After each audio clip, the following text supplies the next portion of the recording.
The screen Yes. that we are seeing is like a presenter mode. It's not the full slide. Okay, okay. Just give me a minute. I'll stop sharing again.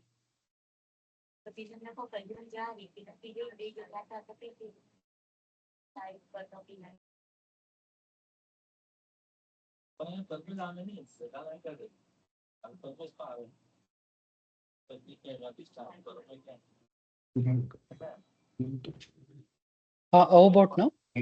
Yeah, it's fine, sir. Yeah, now it's full screen. Yeah. Okay. Good afternoon, everyone. I'm Rudra Murthy. So I'm a staff research scientist at IBM. So I've been mainly working with building retrieval models at IBM. So today I'll be mixing, say, some of the experiences from building our own retrieval models and sharing with you guys. So is my voice audible to everyone? Yes, sir. Everything is fine. Okay. Yeah. Hi, everyone. Today I'll be talking about advances in neural information retrieval. So this is a rough outline of the talk. So I'll begin with an introduction. So we'll look at classical IR techniques. We'll look at techniques like TF, IDF very briefly. Then we'll jump into neural information retrieval. So in neural information retrieval, we'll look at dense retrieval, sparse retrieval, and if time permits, we'll look at, say, recently people have been using large language models as retrievers. And so we'll also look at SDG for retrieval. What I meant by SDG for retrieval is what we have been seeing is many of the papers resort to creating synthetic data to train the retriever models. And the challenge is, say, getting training data to train retriever models is very challenging because there's cost associated with it, and how do we get the data, etc. So instead, people use LLMs to generate synthetic data. We'll also have a look at it. So what is information retrieval?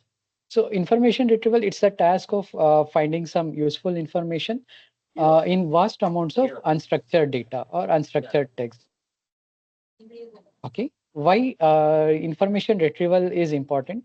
Because let's say you have a huge collection of data and you want to quickly find or search for a particular piece of information. So how do you quickly access that relevant information? Once you have access to that relevant information, you can take decisions quickly. So that's the time efficiency part of it. And also it enables quick decision making. So now going on to how information retrieval is uh, different compared to traditional databases, right? If you look at the nature of the data, so in traditional databases, you have tables, records, which are like structured information. Whereas in information retrieval, you mostly deal with unstructured data. So these unstructured data could be documents, web pages, etc. And coming to the query aspect, in databases, you write SQL queries, and the output of the SQL queries is expected to be exact match or queries which are well written, and you expect a well-defined answer, like you know what you're getting as answer from when you once you execute these queries. However, when it comes to information retrieval, right, you mostly use keywords or you use fuzzy search, or in fact, you can also use, say, natural language description of what you're looking for. Uh, Now, when it comes to result, as I mentioned earlier, in databases, the result is always precise and you'll get structured information as the output.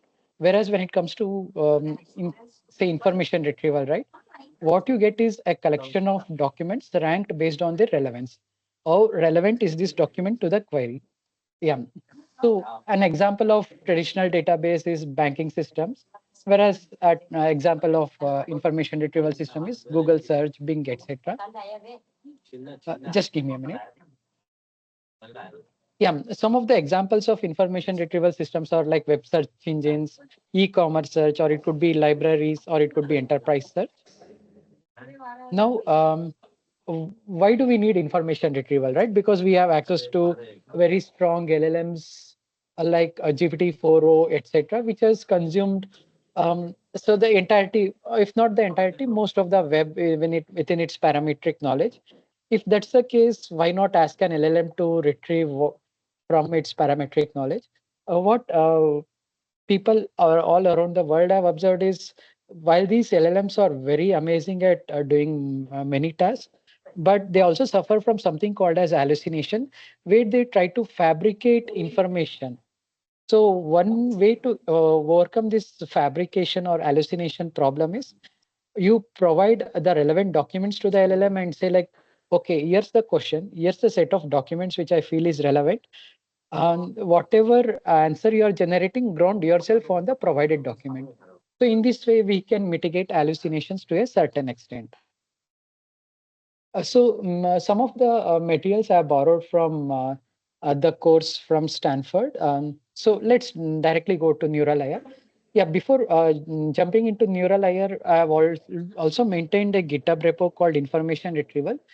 So in this GitHub repo, you'll find, say, notebooks to create your own TF-IDF model or Boolean retriever, etc. So you can just clone this repository and see how TF-IDF or even existing neural retriever methods work. So if there's no fine-tuning code, it's just inferencing code. Okay. So in the course of this lecture, I'll be mainly talking about this particular case study. So this is the scenario. We want to create a legal information retrieval system. So what I meant by legal information retrieval system is people will enter queries into the retrieval system, and you need to identify or retrieve the relevant sections from Bharatiya and I Sanhita, which gets supplied in this case. So for example, a query could be something like owner sold a defective car to me and he hid this information from me. So what should I do? So this could be the query. And what the retriever should do is it should look at all the sections from Bharatiya Nyaya Sanhita and say, okay, okay, sorry. In this particular image, I have replaced Bharatiya Nyaya Sanhita with IPC. We can go with IPC itself. So you should look at the IPC sections and say these are the IPC sections which are relevant to this particular query. This is a use case which we'll be discussing throughout this lecture. So before going into the neural information retriever model, let's talk about this vector space model a bit. So in vector space model, what happens is we treat queries as documents. Now, once you treat query also as a document, what you do is, okay, you have query, you have document.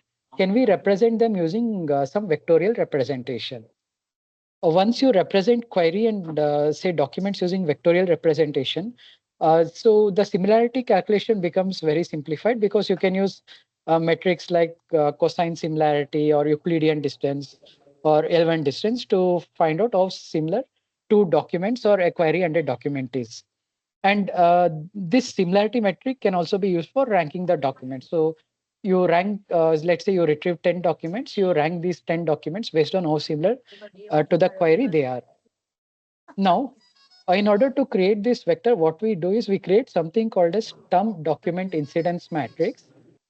So this is a matrix representation where each row is a document and the column spans the entire vocabulary. So what you do is if let's say if you have a n number of documents or let's say 10,000 documents, you create a list of all unique words which appear in the document. Let's say there are 1,000 unique words in all of the 10,000 documents. So each column will be a particular word so that you'll have around 1,000 columns and you'll be representing documents as rows. Now, what you do is if a particular word appears in a document, then the corresponding cell entry will be 1. Otherwise, the corresponding cell entry will be 0. So this is called as term incidence matrix. Now, once you have this term incidence matrix, right? As I mentioned earlier, so at the bottom somewhere you'll also have query. Query will also be considered as a document, which means that there'll be a row associated with the query. And for every word present in the query, you'll be having a corresponding 1 or 0, whether that particular word appears in the query or not. Now, what you could do is you could use this Euclidean distance or cosine similarity to find out how similar the query is to the document. So in a sense, what you're trying to say is what's the lexical overlap between the query and the document. So higher the lexical overlap between the query and the document, higher is the relevance of the document to the query. So this is the most simplest way of building a retrieval model. Now let's consider this query, right? While traveling to work today, someone hit my car and started abusing me, even if it wasn't my fault. what laws will help me? So your query vector will look something like this. Say cell entries associated with work today, etc., will be having one, and the remaining of the words will be having zero. Now, can we see a disadvantage of such an approach here? So if I look at this query, right, thinking from an IPC section point of view, what are the keywords or what are the words which you feel are relevant if I want to search for the section? Can anyone give it a shot?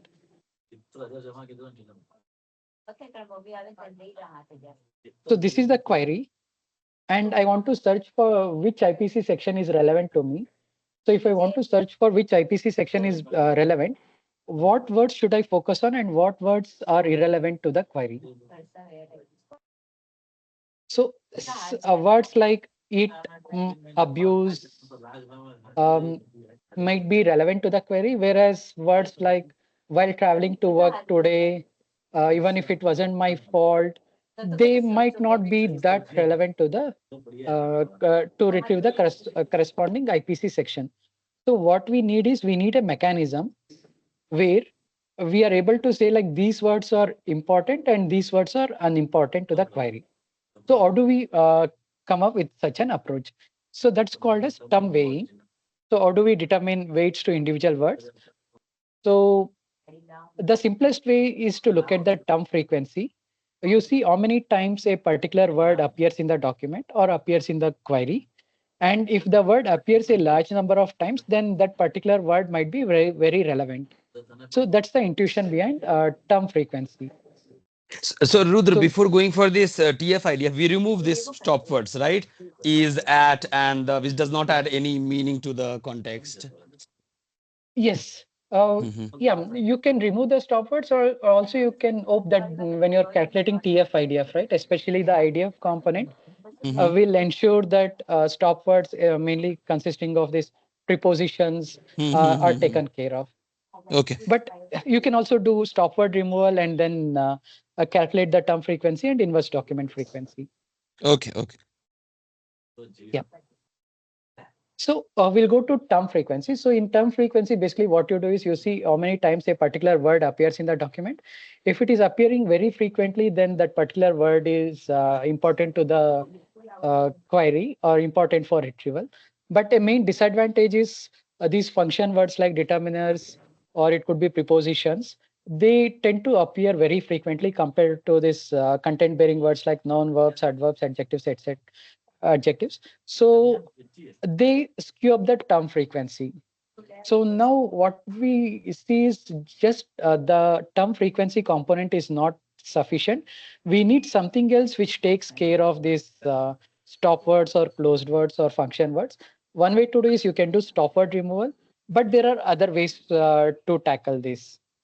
So for that, what we define is we have something called as inverse document frequency. So the intuition is if a word appears in multiple documents, then that particular word loses its importance. But if a word is appearing in a very small subset of documents or very small collection of documents, then that particular word is a distinguishing word or something which stands out. So we want to figure out such words or identify such words. In order to do that, the way we do is, let's say there are n number of documents. You divide it by, you basically see in how many documents this particular word is appearing. So if the word is appearing in a large number of documents, so n by DFT score will be close to 1. Whereas if it's appearing in very few documents, then this value will be large. So in this way, you are giving more importance to words which appear in a very small subset of documents. Yes.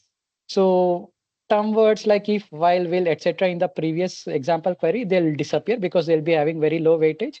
Whereas words like it, abuse, since it appears in very few documents, it might get more weightage. So this is how the TF IDF calculation looks like. For every word and document, what you do is you calculate the term frequency of the word in that document and multiply it with the inverse document frequency. So if the term frequency is high, then this particular thing will be high. But if the inverse document frequency, I mean, if it's a frequently occurring word, then this value will be less, which means it's basically suppressing the overcoming the say I weightage which is obtained from the term frequency. So this is the TF-IDF model, and a sample TF-IDF weighing might look something like this, where I mean this is just a scoring mechanism which I just wrote it on. But once you run the TF-IDF code which I've shared in the repo, you'll see the weightage to be something similar to this. So now, yeah, the one of the main disadvantage, right? Because in IPC sections, very rarely you'll see words like it or abuse. They might prefer to use some other legal terms instead of using words like it and abuse. Now, if I use a lexical retriever model like TF-IDF or BM25, etc., the disadvantage becomes that there's no overlap at all. Like these words do not appear in the BNS or IPC sections, which means that we won't be able to retrieve the relevant documents. So can we somehow overcome this limitation? So this is where neural IR comes into picture. Uh, can we, instead of looking at lexical similarity, can we go towards semantic similarity? So I guess everyone is familiar with word embeddings like word2vec, glove, fast text, etc. So let's look at the simplest way, right? Where we use embedding based retrieval mechanisms. We know that word embeddings has this nice, say, characteristics where synonyms or similar words will have similar word embeddings. Now, instead of doing a lexical match, you have a query. What you do is you pass the query through the word2vec or the glove word embeddings, get the word embedding of each and individual word in the query, and just take a simple average of the embeddings. You do the same thing for the documents. Now, what you have is you have a dense representation for the query and the dense representation for the documents. However, in TF-IDF, if I go back, these are sparse representations. Because so if I look at it, if there are 10,000 words, right, in the vocabulary, only a very small portion of them will be activated, will be having some non-negative, non-zero value. Rest of them will be having zero value. However, when we use these word embeddings, we don't have sparse representations, we have dense representations. Now, what if we take average word embedding of all words in the query, average word embedding of all words in the document, and do cosine similarity calculation? Will we get better retrieval compared to something like TF-IDF? What you could also try is, as an exercise, combine this with TF-IDF. You run the TF-IDF, you get these weights. Now, what you do is you use these weights to take a weighted average. So you have the word embedding of work, multiply it with zero point 0.1. Today, multiply it with 0.04. It multiplied it with zero point 0.5, and then take an average. Will that lead to better retrieval methods? Or will it really lead to better documents getting retrieved? So that's something which you can try as an exercise. So what people have also tried is, okay, we have embeddings for words. Can we learn embeddings for larger chunks like phrases or even sentences and paragraphs? So this is one such paper where they talk about learning such representation for sentences and documents. The idea is similar to Word2Vec itself. What they do is they assign a special token called as paragraph ID. And now, given this paragraph ID, they try to predict the missing word, similar to skip bag of word models. So in this way, they can learn the representation for sentences and paragraphs. Now, if you get a query, what you do is you prepend the document paragraph ID to that document and pass it through this approach, and you get the representation for the query or the document. Yeah, so these are some things which you can try as an exercise where you use a simple weighted word embedding to see how the document relevance looks like. Now, while this was happening, pre-trained language models like Elmo and say BERT came into picture, where they said that we have a mechanism to train these larger models in an unsupervised manner. All you need is unlabeled corpus. And the approach used is We take unlabeled data, simple sentences from Wikipedia, etc. We randomly match certain words in that sentence and ask the model to predict the missing words. Now, once we have such pre-trained language models, so this is an example of BERT where, say, for example, this particular word token was matched and the model has to predict this particular word. And BERT also has sorry, let me go back to the previous slide. Another objective called as next sentence prediction, where you have a sentence and you take two successive sentences from a paragraph. You replace the second sentence with a random sentence. Now the task is to predict whether the two sentences co-occur or not. So what you do is you have this CLS token which is prepended at the beginning, and this you run a binary classifier on top of this CLS token representation. And what people have shown is once you have this such pre-trained language model, and you can fine tune it for any number of downstream NLP tasks. It could be for sentiment analysis, or it could be for sentence classification, sequence labeling, etc., and resulting in larger gains compared to traditional NLP approaches. Now, can we take advantages of this pre-trained language model to create neural information retrieval models? That's what we'll look at it now. So if you look at these pre-trained language models, right, it could be BERT or it could be XLM robot or anything. What it does is it takes a sentence as input, converts it into IDs, passes it through the transformer encoder.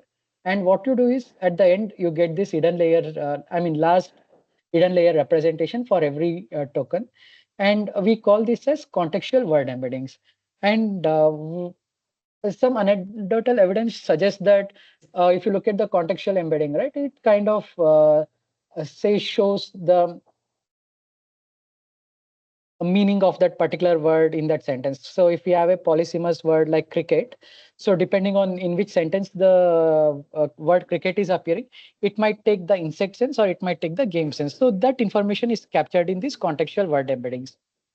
Now, with this information available, can we take the average of all the token contextual embeddings as my query or document vector? Or what I could also do is we have this special token, right? CLS token. I take the CLS token representation as the representation for my query or my document. So that's what predominantly we do in the dense retrieval when we are using neural ARs. So BERT uses this CLS as special token in front of every sentence. We could either use the CLS as the sentence representation, in our case, query or document. What we could alternatively, we could take the average of all token representations. What I meant by token representation is the contextual embedding coming from the last layer. Okay, so this is also another exercise which we could do. What you could do is you can take a pre-trained language model like BERT or XLM Robota, etc. Now pass your query and pass your documents through this BERT model. Maybe take the CS representation as the document representation. Now you have the vector database, so you have created the index. Now for any given query, you take the CLS representation of the query and calculate the similarity with, basically do a search in your index and retrieve top K documents and see the nature of the documents. Do you feel that the documents are more relevant compared to using a metric like TF-IDF or word embedding based methods? So that's an exercise which you guys could try. Now coming to neural retrieval methods. So just like I had mentioned earlier, right, you have pre-trained language model. Even though pre-trained language model has been trained on unlabeled data, you still need to fine tune it for the downstream tasks. So people are fine tune BERT like models for named entity recognition or part of speech tagging or sentiment analysis. Now, what we'll also do is we'll also try to fine tune this pre-trained language model for the retrieval task. Now, let's look at some of the commonly, say, architectures for fine tuning such neural IR models. The first one is the cross encoder. So in cross encoder, basically what you do is you have the query, you have the document, you concatenate the query and the document, and you pass this as input to the BERT-like model. And the CLS representation is taken as the Rudra, representation. Yes, sir. yeah. On these concepts, if you could go a little slowly. You Sure, have sir. time up to 5 o'clock, so there is no need to hurry. Sure, We have sir. a lot of time actually on hand. Okay, sir. Yeah. So the first approach which we'll be talking about is the cross encoder approach. So in cross encoder approach, what you do is you have the query, you have the document, you pass the query, you concatenate the query and the document. So this is similar to if I go back to the BERT model, right? The next sentence prediction task. You have sentence A, separator, sentence B. Now what you do is you have the CLS representation, you have the query, you have the separator, you have the document, and then the separator. You pass this as input to the BERT model or the transformer model, and you get a CLS representation. This CLS representation is a 768 dimensional vector. Now, once you have this 768 dimensional vector, you pass it through a linear layer to get a score, scalar score. This scalar score could be, say, 0 to 1, 1 being that this document is very relevant to the query, and 0 being this query, this document is not at all relevant to the query. So this is an example of cross encoder. And the advantage of this cross encoder is, as you can see, if these three are my query tokens, and if these five are my document tokens, these query tokens and document tokens are interacting at every transformer layer. So if my BERT model has 12 layers, in each of the 12 layers, there's cross connection between the query tokens and the document tokens. So a bigger advantage of this is, since there's close interaction between the query and the document, the kind of relevance score you get is very good, in the sense like the documents are highly relevant to the query. But the main disadvantage of such an approach is the scalability part. Let's say you have around 1 million documents, right? And I fire in a query. So what you'll have to do is you'll have to make 1 million forward calls through the BERT model, and that's very expensive. And let's say that we have this cross encoder model which we have deployed, and people keep on firing queries. And for every query making such forward calls, it becomes highly unscalable. Now, is there a better alternative to cross encoder where we don't have to worry about scalability issue? So for this, we have something called as dense passage retriever, which lies on the other end of the spectrum. So in a dense passage retriever, basically what happens is you might have two models, one for encoding the query or one for other for encoding the passage or the document. Or you could have a single model which encodes both the query as well as the passage. What I meant by encoding is you give the query as input to the model, and the model will give you a d-dimensional vectorial representation. So this process is called as encoding. So once you have the encoding or the representation for the query, and similarly you have the representation for the passages, what you'll do is you'll calculate the cosine similarity, and based on the cosine similarity, you rank the documents and take the top k documents which are more similar or more relevant to the query. So this is called as dense passage retrievers, and it is one of the most widely used techniques for IR. The main advantage is scalability. So if you look at this diagram, right, this part, you have these passages, irrespective of number of passages or documents you have. What you could do is this dense vector calculation is one time offline. You pass all the documents through your encoder model. You get the representation for the documents.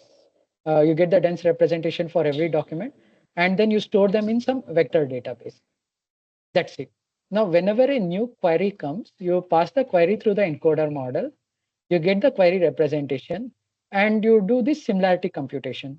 And this similarity computation is basically nothing but a vector and matrix multiplication, right? Which can be done on GPUs very quickly. And once you do this, you get the scores for every document. You sort them and say like these are the top k relevant documents.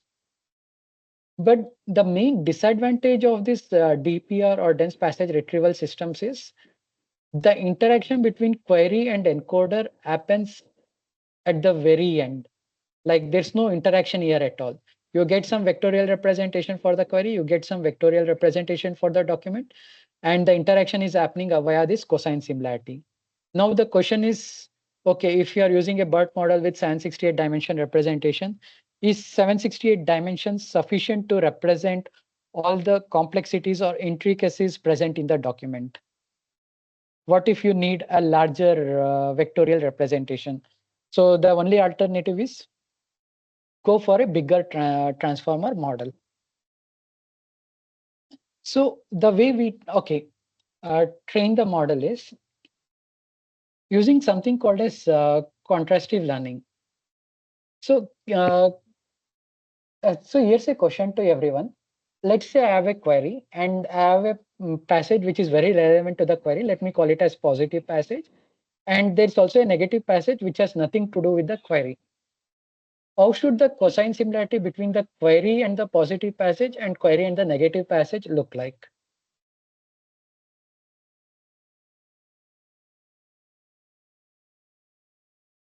So intuitively, what do you expect? How should the cosine similarity look like?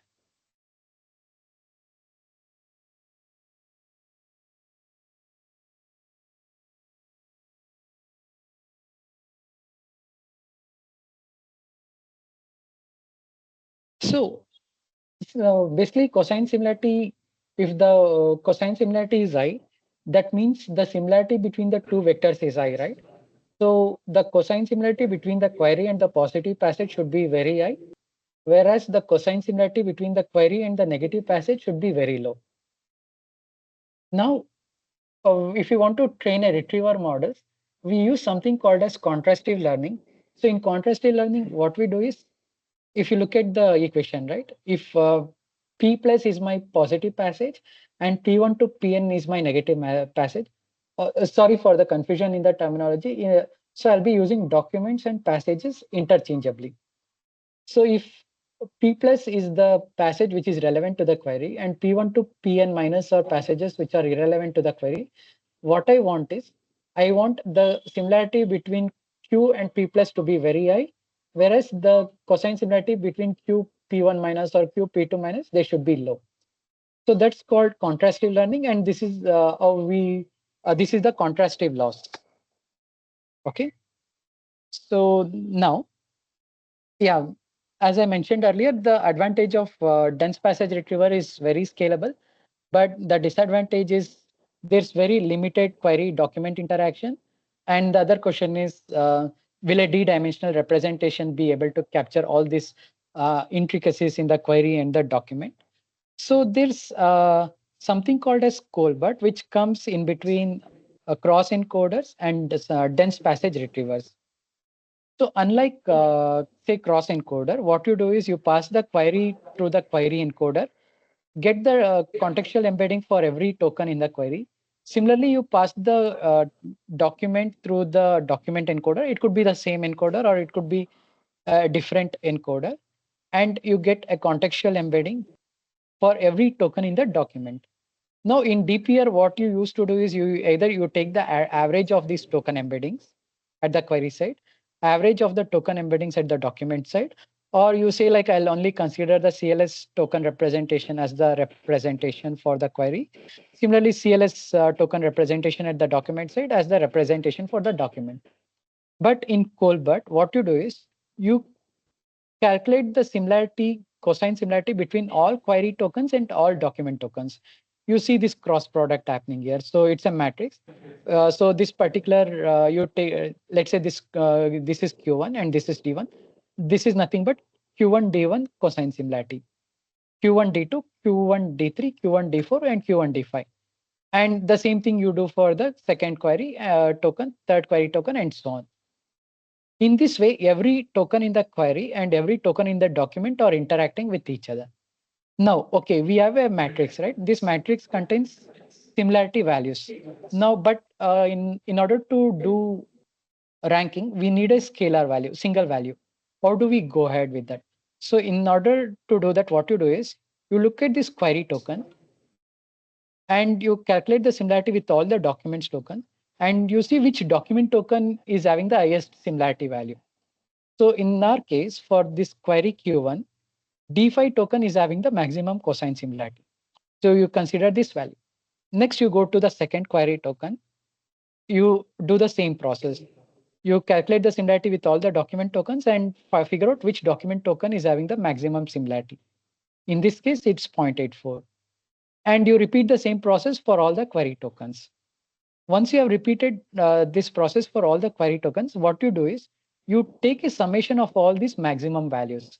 So in this example, it will be 0.85 plus 0.84 plus 0.97. This is the score, similarity score between this query, and this is between the given query and the document. And this operation is called as maxim operation. So any doubts here?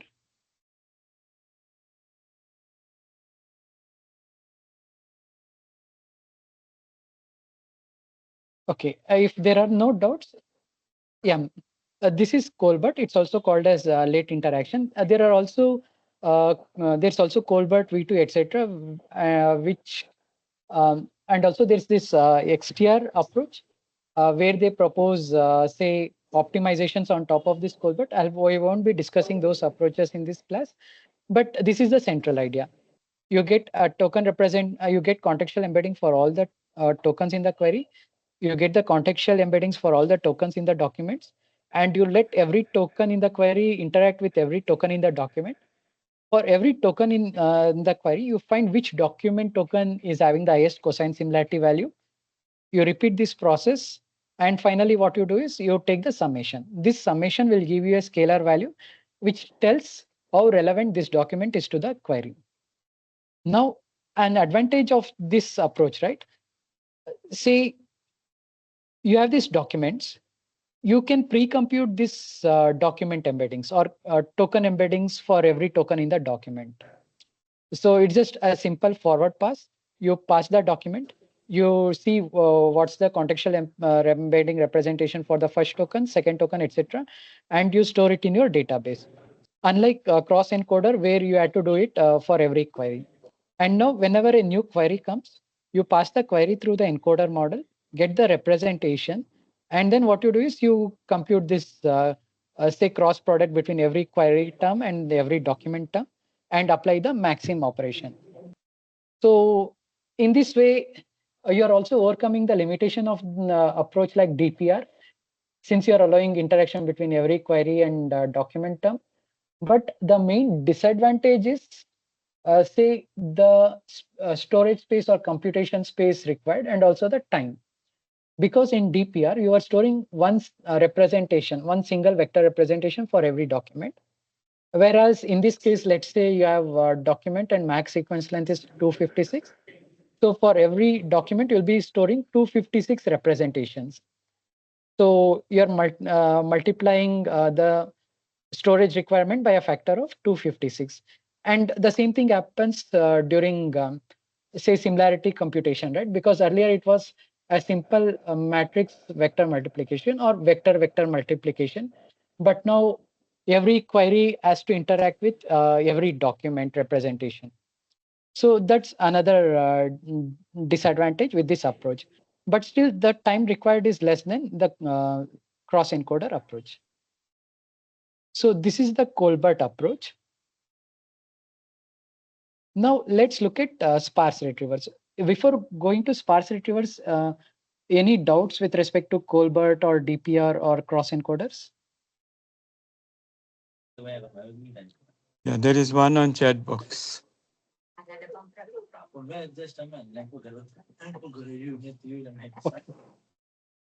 Can someone read, or let me open the chat box? Yeah. Yes, sir. Sanjeev. Yes, sir. So question Yeah. is, how is CLS token representation different from average of token embedding at last layer? What is better for retrieval related task? What is the use case for each one of them? Okay, the difference between CLS and the average representation, right? Yeah, what we have seen is it depends on the underlying model which you use. If you use a model like BERT, so in the BERT, if you look at the pre-training objective, you have this next sentence prediction. So this CLS representation is already trained to see if two sentences can co-occur together or not, or if there's some relation between the two sentences. So if you're using BERT model, you can use CLS representation as the representation for the query. just out of the box, and you see you'll be getting decent retrieval results. Whereas if you're using a model like XLM Robota, which does not have the next sentence prediction task, it has only this say masked word prediction task. So there the CLS representation performs very poor. And taking average representation, in fact, makes sense.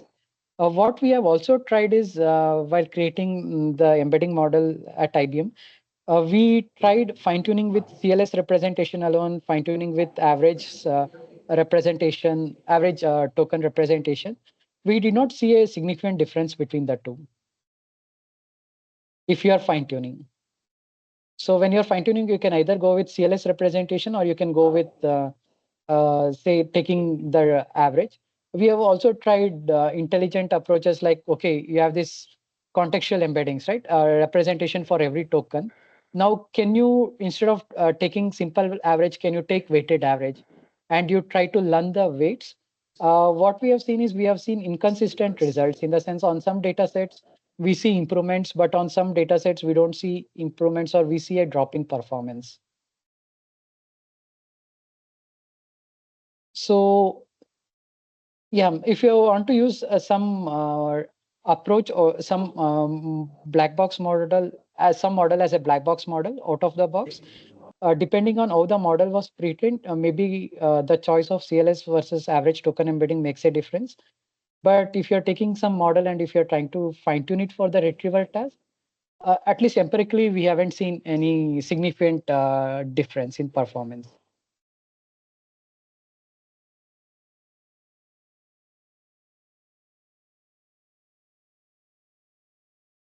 Yeah. Any other questions? No, sir. There is only one question. You can continue. Okay.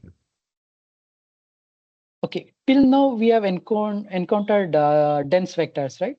There is also some, say, renewed interest in something called as sparse retrievers.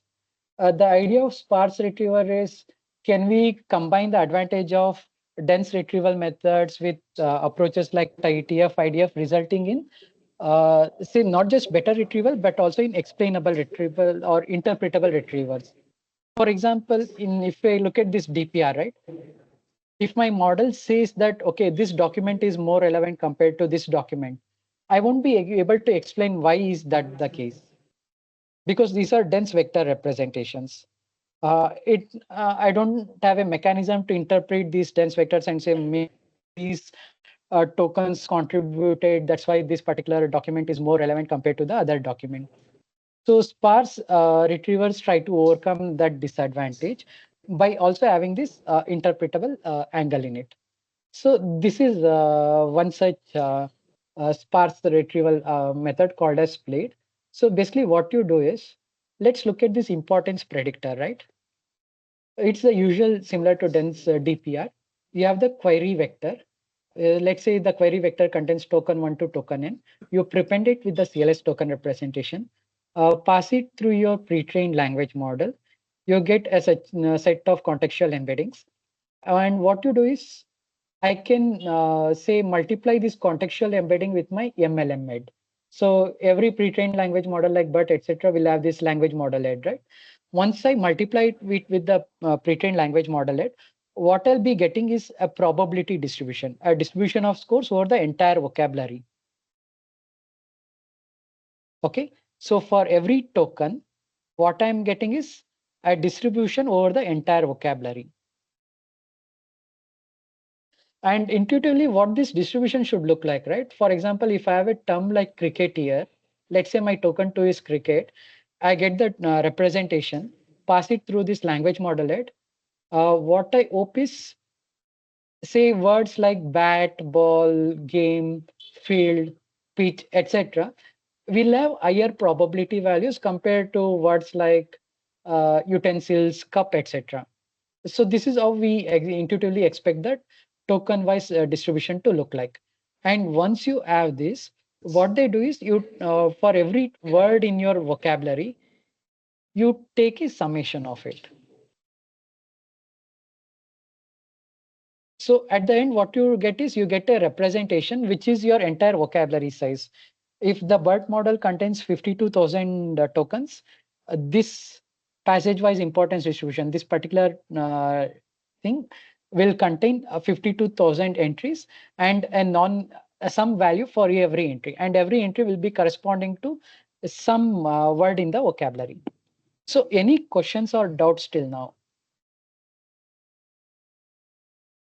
Is this importance predictor computation clear?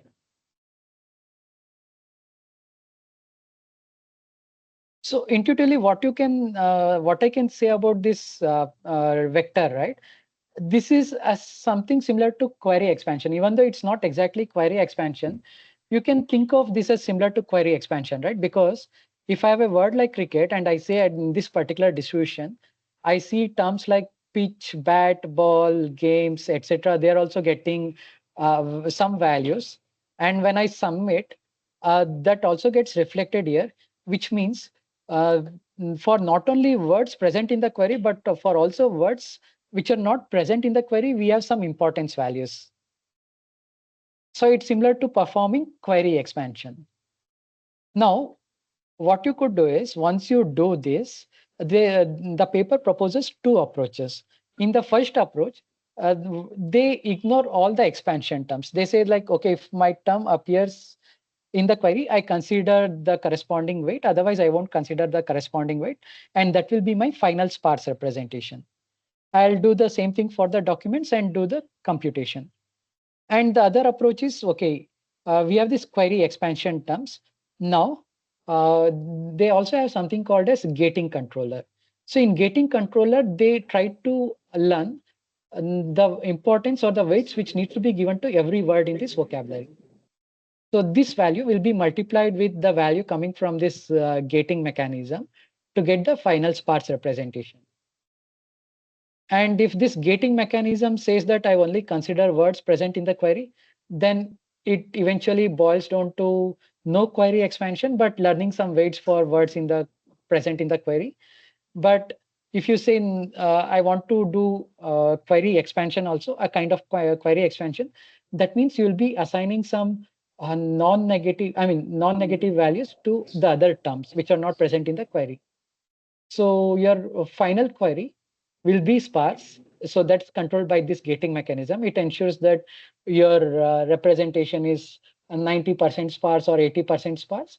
But also the non-sparse terms will be similar to expansion terms from the query. So any questions still here?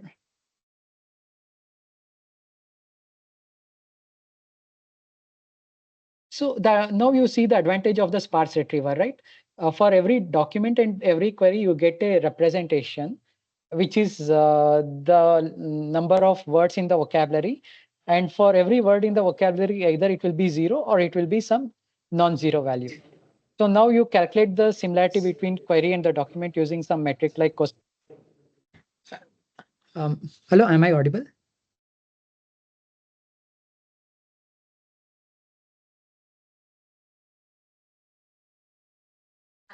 Yes, you're audible.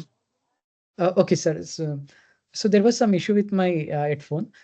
So now, once you calculate the similarity, right, and you get a particular document as the most relevant document, now I can go back, look at the terms which are common between the two query and the document and say, okay, these are the terms which are responsible for making this document relevant.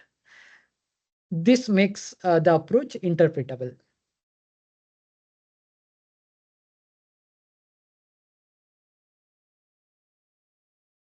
Okay. Any doubts or questions till here?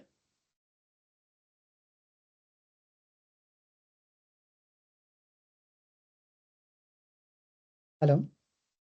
Okay, I hope there are no doubts. If in case there are any doubts, please feel free to ask. Okay, now we have talked about these different kind of neural information retrieval methods, right? One is the cross encoder, and then comes the DPR, then comes Colbert, and we have also looked at sparse retrieval methods. Now the question is, how do you actually train these models? And it turns out training these models is very challenging. And so usually the training happens in 4 stages. The first stage is called as unsupervised pre-training stage. Then comes 3 stages of supervised fine-tuning.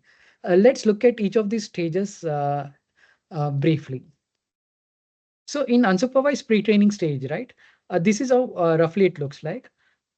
Basically, what you want to do is you have this encoder.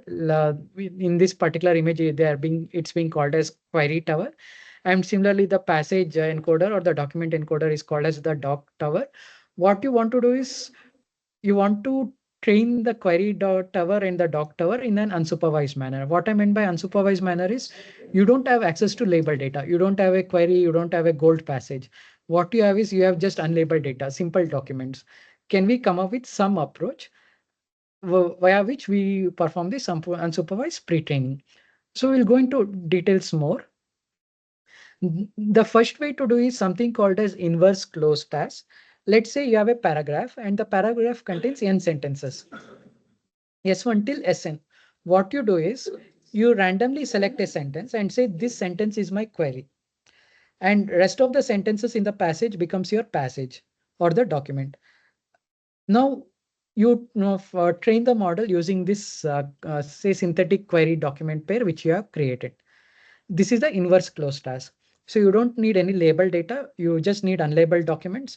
You randomly pick a sentence. That sentence becomes your query and rest of the sentences becomes your passage. So since this sentence is appearing in the passage, that means this sentence is referring to some terms which are present in the other sentences in the document. While when you try to maximize the similarity, you try to ensure that say there is some cross connection between the sentence and the rest of the passage. This is the first way. And the second way is body first selection. So in this approach, what people do is if you have a document containing n passages, so you randomly select a sentence from the first passage and you randomly select some other passage as your gold passage. And that becomes your training data. Here it mostly applies when your pre-training data is coming from say Wikipedia, because in Wikipedia we usually expect the first paragraph to be a summarization of the entire Wikipedia article. So if I randomly select a sentence from the first paragraph, so that means it might contain some information summarized about all the remaining passages. So in that way, this particular sentence becomes relevant to the randomly extracted passage. That's the body first selection. Next comes the wiki-link prediction. In wiki-link prediction, what you do is this again applies to Wikipedia-ish type of corpus. You select a sentence randomly from the Wikipedia article. You see if this Wikipedia article is linked to any of the other Wikipedia articles. If it is linked to multiple Wikipedia articles, you randomly pick one of the Wikipedia article and select a passage randomly from that, and that becomes your training data. So even though all these three approaches were proposed in this paper, pre-training task for embedding-based large-scale retrieval, ICT or inverse closed task is the most commonly used pre-training strategy.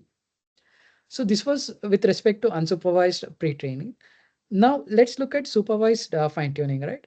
In supervised fine-tuning, what you do is, so you either don't use any in-batch negatives or you try to mine in-batch negatives using say TF-IDF or BM25 approach. So what you have is you have a query and you have a gold passage and you have a collection of corpus. And in the collection of corpus, you try to search for documents, which we call as odd negatives. What I meant by odd negatives is these documents will be having high cosine similarity score with the query, but they are not relevant to the given query.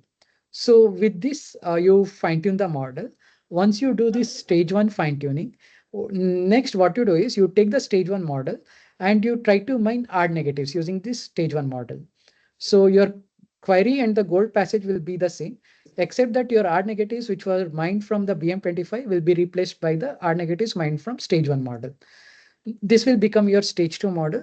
And once you do this stage two fine tuning, you use knowledge distillation. So basically what you do is you pass your query, gold passage and negative passages through the stage two model and you get the scores and you use these scores as the labels. So there's no binary, this is the gold label and this is the irrelevant documents. You use the scores. So you're doing knowledge distillation. And what we have seen is using all these three stages in succession leads to a better retrieval model.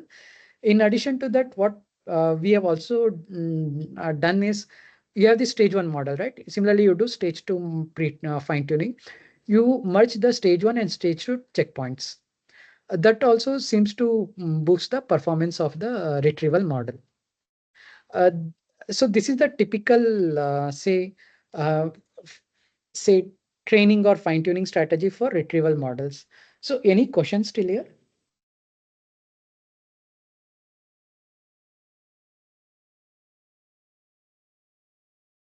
Okay, so this was with respect to how to train a retriever model.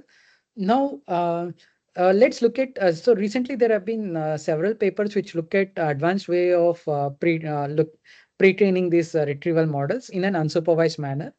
The most commonly used one is retro-MAE. In fact, we have also used retro-MAE pre-training in our embedding models.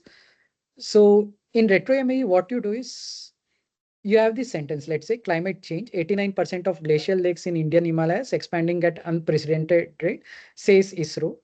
Now, in typical BERT pre-training, what you do is you have this sentence, you apply a mask, you randomly mask, say 30% of the tokens or 20% of the tokens, and you ask the model to predict the missing words or the masked words, right? This is your MLM loss.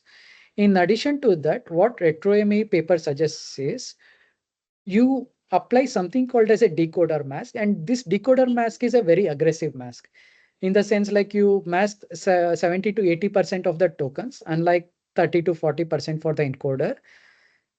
This aggressively masked input sequence is given as input to a shallow decoder. It's not a typical decoder. It's not a decoder in the traditional sense. It's also an encoder, but it's very shallow. It has only one or two layers as opposed to say a 12 layer BERT model. Now, what you do is you take the sentence representation from this encoder model, concatenate with the representative, give it as input to the decoder model and try to predict all the missing words. So effectively, what you are trying to do is you are forcing the BOS representation or the CLS representation here to try to get information about all tokens which are present in your input, so that when it sees an aggressively masked sentence, it should be able to recollect everything. So you're effectively trying to compress this sentence within this single sentence BOS representation. And it need not be single BOS representation, right? What you could also do is instead of taking this BOS representation, you can take the average token embedding and pass the average token embedding representation as input to the decoder model. So this is the unsupervised pre-training phase. Once this is done, what they do is they drop the decoder. They just consider the encoder part, and this encoder part passes through this stage one, stage two, stage three fine tuning.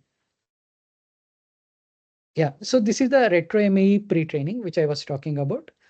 And there's and saying there's a successive approach called retro MAE V2 from the same authors, where what they do is in addition to the MLM loss and in addition to the decoder pre-training loss, they also combine it with the sparse loss. So in sparse loss, basically what you do is you have this input, you mask the sentence. Once you have masked the sentence, what you do is you try to get this sparse representation for every token similar to the splayed model. And instead of summing, what they do is they do the max. Once they do the max operation, they try to recover the words present in your input. So this is called as bag of word output representation. So in this way, what you are doing is you are effectively training a model not just for dense retrieval, but also for sparse retrieval. So this is retro MAE V2. And during fine tuning, what they do is you pass the query through the encoder model and you get the dense representation. And okay, and next what you do is you pass the query through the encoder model. You get this logic representation similar to split. You perform max pooling, you combine the dense and sparse representation. So this is an example of hybrid model, which has both dense and sparse representation.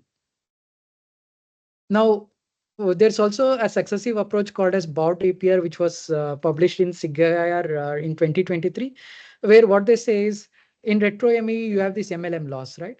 And instead of having a shallow decoder, what I'll do is I'll take the ML embed, pass it through my language model, get a probability distribution over the vocabulary space, and try to reconstruct the bag of word representation of the input. So these are like different pre-training strategies, unsupervised pre-training strategies. And as you can see, unlike the previous unsupervised pre-training strategy, which I discussed, this doesn't even require query and document. You just need the input sentence, and you're forcing the MLM, I mean, the CLS representation, or in this example, the BOS token representation, to capture all the information which is present in the input.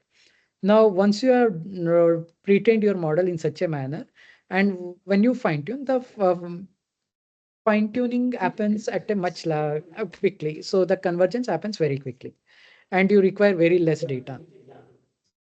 So these are like different pre-training, unsupervised pre-training strategies. So for fine-tuning, most of the strategies are mostly consistent or standard in the sense you start with stage one with in-batch or hard negatives mined from BM25. Stage two starts with, let me go back to the slides here. Yes. Stage two starts with stage one model to mine the hard negatives, and you fine-tune the stage one model. Then you might take an average of stage one and stage two model, and you take the stage two model to generate the logits, and then you use knowledge distillation to fine tune the stage two model. So any doubts till now?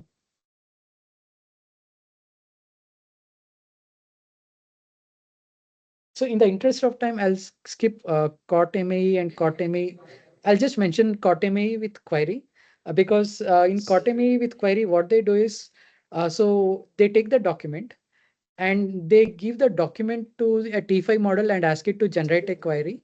And that becomes your training pair for the unsupervised pre-training. That's the only disadvantage. I mean, that's this particular paper. Okay, any doubts?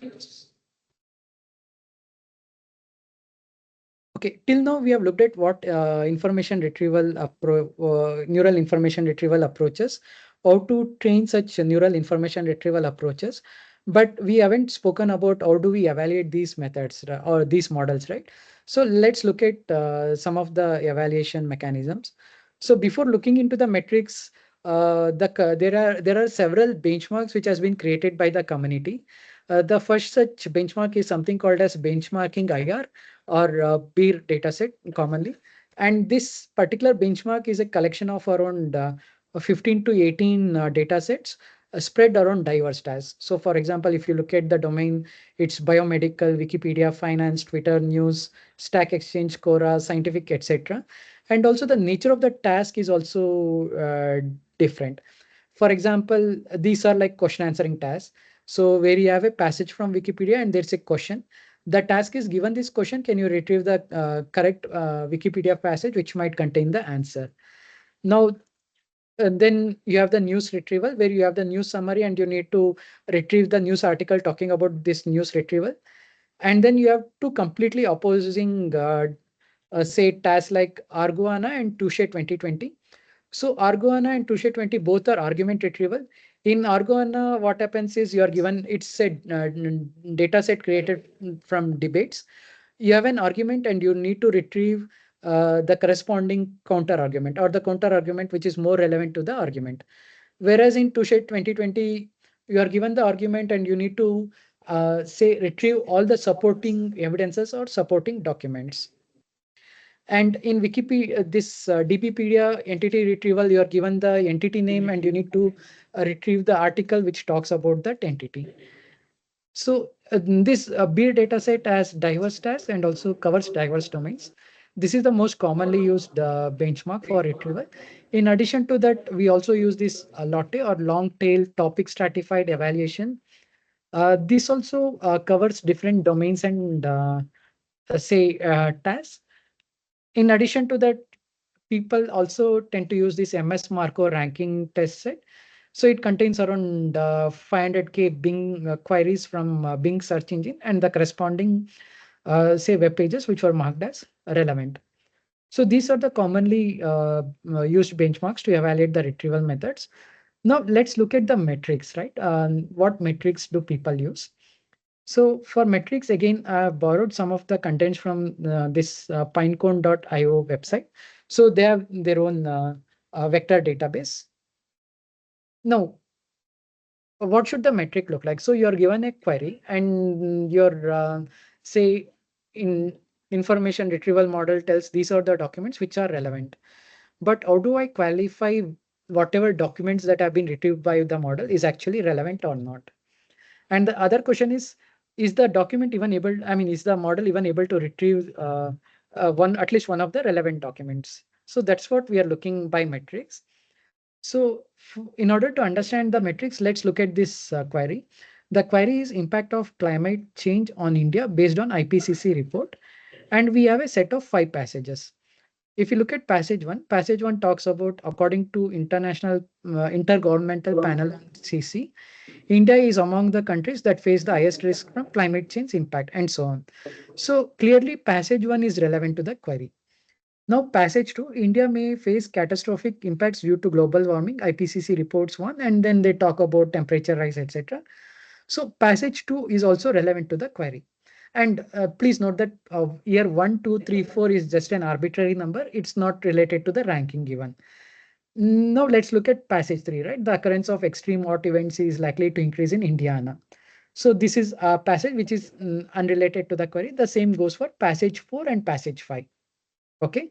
Now with this example, let's look at the first metric, which is recall at K.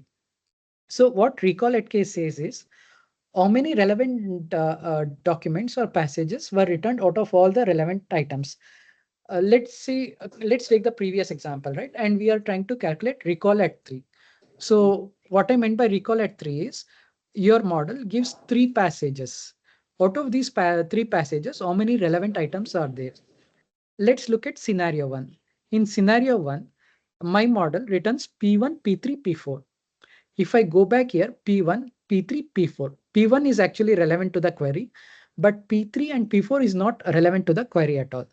So the returned items are P1, P3, P4, and number of items which are relevant is only 1. So recall at 3 is, oh, sorry, there are only 2 relevant items, P1 and P2. Out of P1 and P2, I was able to recall only 1. So the recall at 3 is 1 by 2.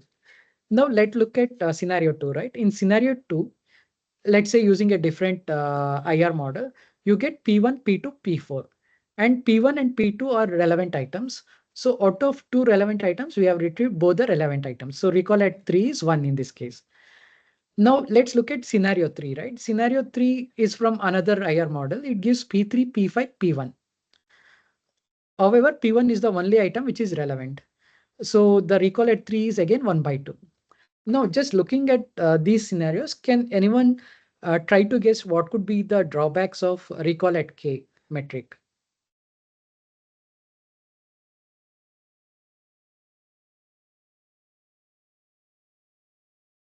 Any guesses?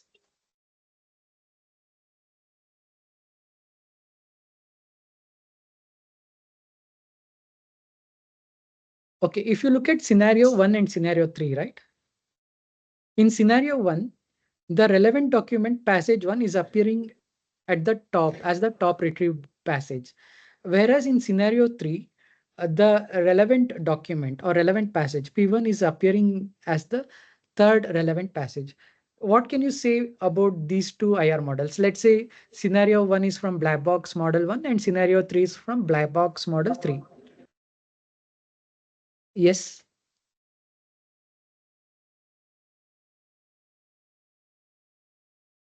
So clearly the black box model 1 is superior to black box model 3, right? Because at least black box model 1 say is if I look at the first retrieved document or passage, it's the relevant one.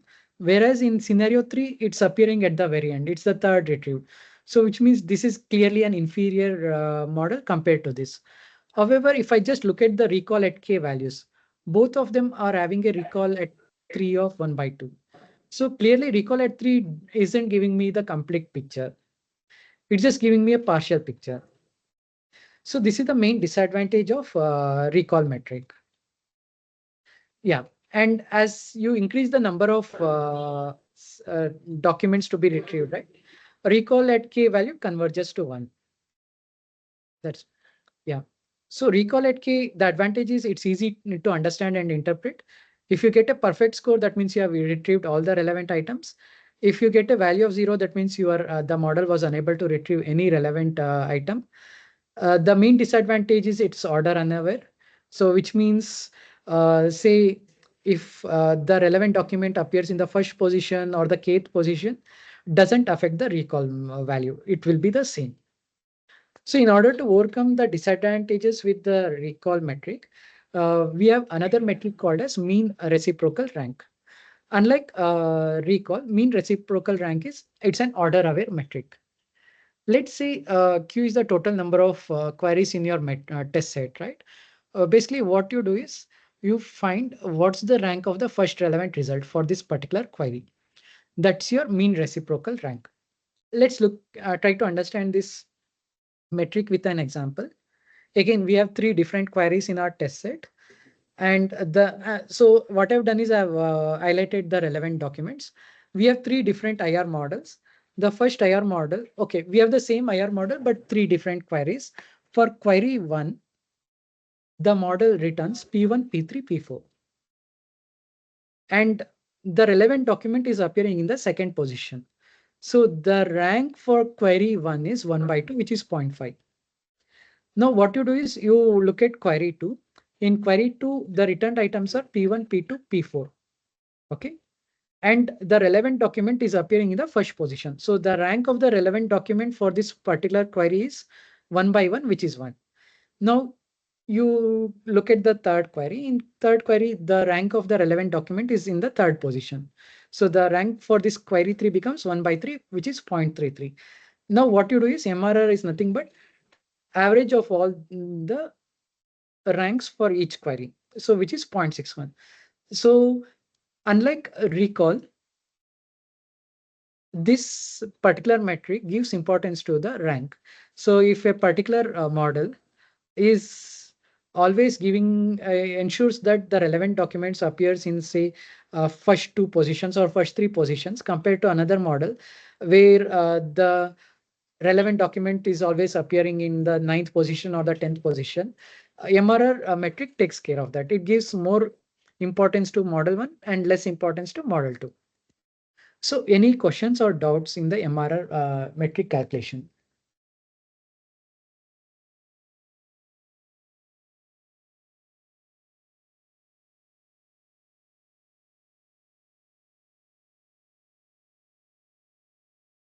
Okay. So unlike recall at metric, recall at K value, MRR is order aware. And the main disadvantage with MRR is we are considering the rank of the first relevant item only. But what if for a given query, there are 5 relevant items? The metric should also consider about the remaining 4 relevant items, right? But that's not being considered by the MRR metric. So there are metrics like NDCG at K value, etc., which tries to tackle it. But in the interest of time, I'm not say covering that metric. So, okay, till now we have looked at a brief overview of different IR methods. We started with the classical IR approaches, and then we moved on to different neural information retrieval approaches. We looked at approaches like cross-encoder, Colbert, DTR methods, etc. We also went through or to train these models via unsupervised pre-training as well as supervised fine-tuning. We also looked at a few metrics for evaluation. Now, what I'll do is let me start this. Yeah. Is the screen visible? Yes, sir. Yeah. I'll quickly. Are there any questions? Um,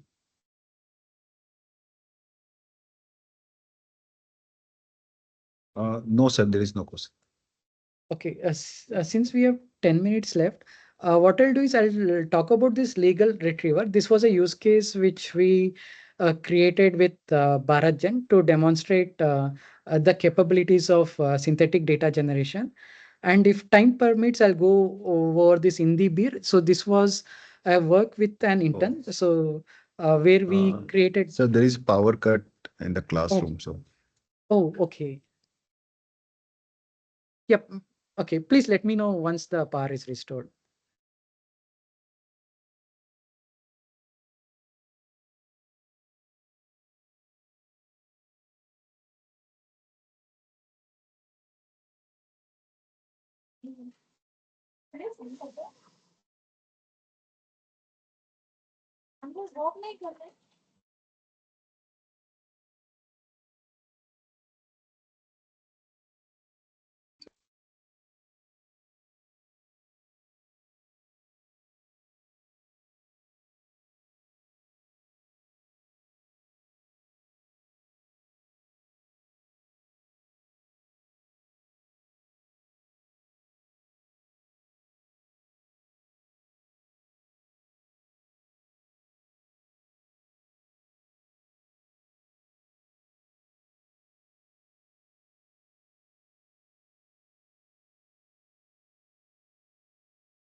So is the lecture over, Rudra?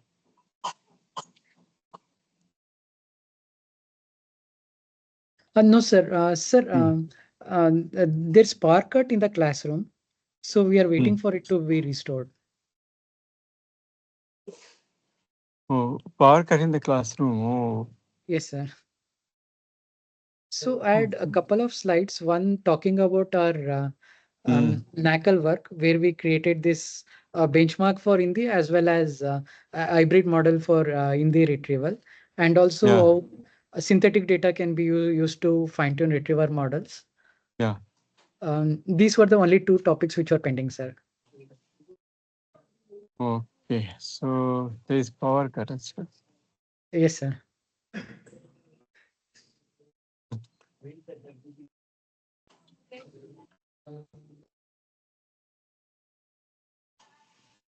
Yeah, and we do not know when it will come back. Oh, okay, sir. Sanjeev, how long does it take normally? I don't know. So there is some issue with main power, like Wow. yeah. So in the room there is no light, no fan. No, sir, nothing like. Yeah. We'll just see for 2-3 minutes more. Sure, sir. There's no power in hostels as well. Someone is Oh. message like there is no, not even in the hostel as well. Like Oh. Okay. It's a major power cut. The main issue is institute ka. Oh, it's yeah, back. it's back, sir. Yeah. Oh. Yes, sir. Sir, you can continue now. Like Okay. Okay. Yeah. Let me share my screen. So, hi everyone. Am I audible? Hmm. Yeah, maybe in the interest of time, I'll first talk about this use case which we had done with Bharat Janti,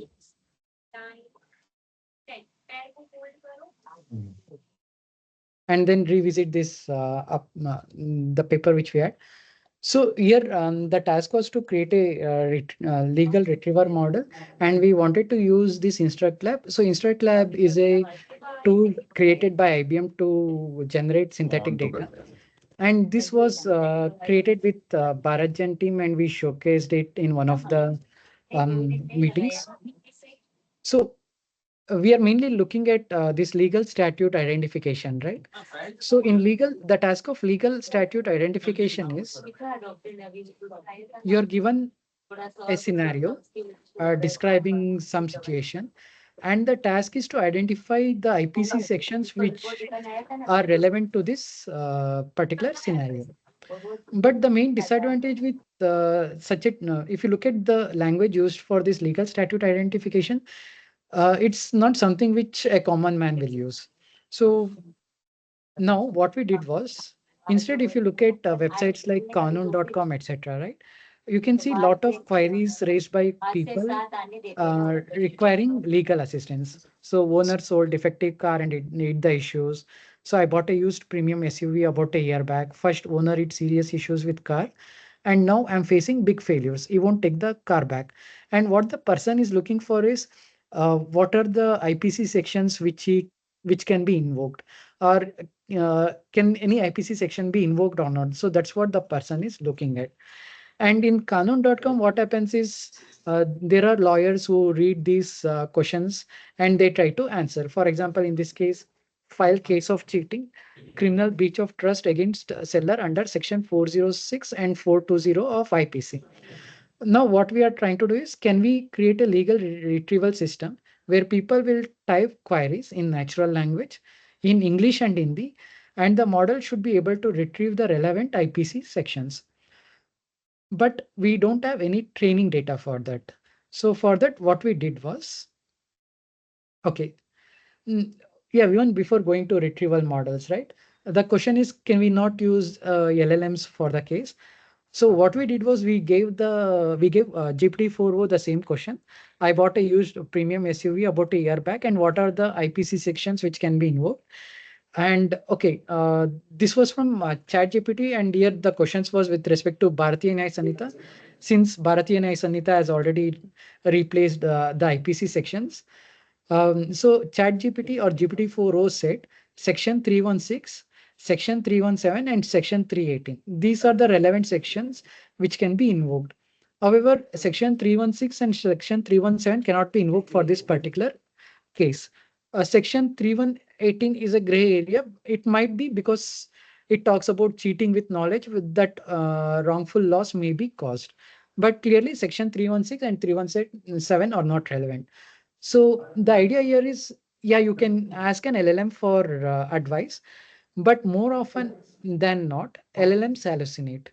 So instead of asking an LLM, can we build a retrieval model? And the retrieval model will say, these are the relevant sections. Now the LLM will look at the relevant sections and give you the answer. Like it will give you answer something like this: file case of cheating, criminal breach of trust against seller, etc. This is the model which we wanted to build. And this is the pipeline with which we started. We manually extracted, not manually, so we ran OCR on the BNS PDF which we had access to. We extracted several BNS sections. We gave the BNS section as input to the instruct lab, and we asked the instruct lab or the framework to generate a query which a common man would ask, which is centered around that particular section.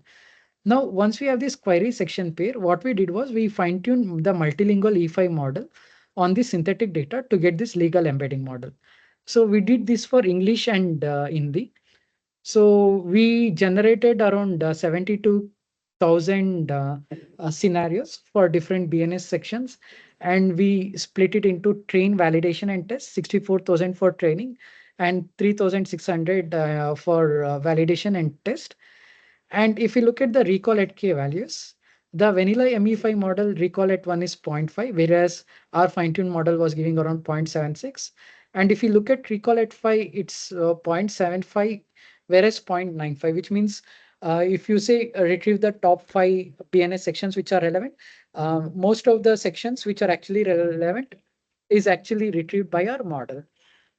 So these are some qualitative analysis. So this is the query: some people from building purposefully causing damage to car.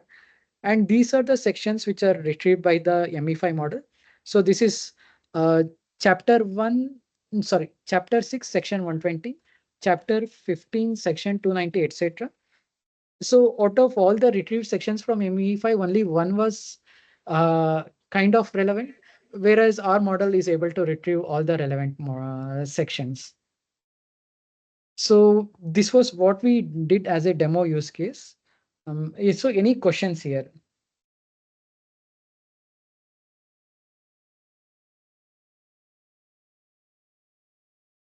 So if there are no questions, then I'll wind up this. Yeah. So yeah, thanks for giving me an opportunity to present, say, talk about neural IR approaches. So before winding off, I wanted to talk about this GRM initiative. So this GRM or Global Remote Mentorship is an India CSR initiative from IBM. So basically, it provides an opportunity for students to do or to undergo mentorship with say people working at IBM. So what we do is we float different projects which are open in this portal connect2build.in. So the students can register with their college ID, log into the portal and see which of the projects are very say interesting to them, and then they can apply for mentorship, and one or two people from IBM will be remotely mentoring you. So it can be done individually or it can be done in a team of 1 to 4 members. So in addition to that, IBM will also be putting out internship call in the month of September. So if anyone is looking for internship opportunities at IBM, uh, so I'll be sharing the link with PB sir. So you can apply for internship. Yeah. Thanks everyone. Okay, thanks a lot, Rudra. It was a complete coverage of information retrieval, starting from the TF-IDF coming up to neural IR. Sir. Okay, very substantive. So we'll put up these slides and videos on the course website. That's okay, right? With Yes, you? sir. Yeah. And students, please go through the slides and videos carefully. This is a great exposure to neural information retrieval. Somebody was saying something in the class or in the chat box.